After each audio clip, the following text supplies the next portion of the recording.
ഇടുക്കി കുറുത്തിക്കുടി ആദിവാസി ഉന്നതിയിലേക്ക് വീണ്ടും KSRTC bus service ആരംഭിച്ചു. വെള്ളിയാഴ്ച ആരംഭിച്ച ബസ് സർവീസ് അടുത്ത ദിവസം തന്നെ നിർത്തിയിരുന്നു. ഇതിനെതിരെ പ്രതിഷേധം ഉയർന്നതിന് പിന്നാലെയാണ് സർവീസ് വീണ്ടും തുടങ്ങിയത്.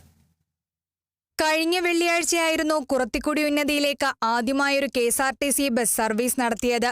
എന്നാൽ ശനിയാഴ്ച ബസ് എത്തിയില്ല. വെള്ളിയാഴ്ച നടന്നത് ട്രയൽ റൺ എന്നായിരുന്നു കെ.എസ്.ആർ.ടി.സിയുടെ വിശദീകരണം. വിഷയത്തിൽ പ്രതിഷേധം കനക്കുന്നതിനിടെയാണ് ഉന്നതിയിലേക്ക് വീണ്ടും കെ.എസ്.ആർ.ടി.സി ബസ് സർവീസ് പുനരാരംഭിച്ചത്. അടിമാലിയിൽ നിന്നും കുറുത്തിക്കുടിയിലെത്തിയ ശേഷം അന്ന് തന്നെ തിരികെ വരും വിധമാണ് ബസ് സർവീസിന്റെ സമയം ക്രമീകരിച്ചിട്ടുള്ളത്. കഴിഞ്ഞ ദിവസം കെ.എസ്.ആർ.ടി.സി ട്രയൽ റൺ നടത്തി.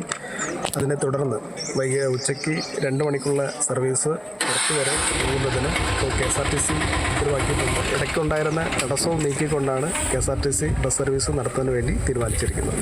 മുതുവാൻ സമുദായക്കാരായ നിരവധി കുടുംബങ്ങളാണ് കുറുത്തിക്കുടിയിൽ താമസിക്കുന്നത്. അടിമാലി ഗ്രാമപഞ്ചായത്തിന്റെ ഭാഗമാണെങ്കിലും മാങ്കുളം ടൗണിനെയാണ് കുറുത്തിക്കുടിയിലെ കുടുംബങ്ങൾ ദൈനംദിന ആവശ്യങ്ങൾക്കായി ആശ്രയിക്കുന്നത്. മുമ്പ് കുറുത്തിക്കുടി ഉന്നതിയിലേക്ക് യാത്രായോഗ്യമായ റോഡ് ഉണ്ടായിരുന്നില്ല. എന്നാൽ മാങ്കുളം ജലവൈദ്യുത പദ്ധതിയുടെ നിർമ്മാണവുമായി ബന്ധപ്പെട്ട് പെരുമ്പൻകുത്ത് മുതൽ ആദിവാസി ഉന്നതിയുടെ തൊട്ടരികിൽ വരെ ഇപ്പോൾ യാത്രായോഗ്യമായ റോഡ് നിർമ്മിച്ചു കഴിഞ്ഞു.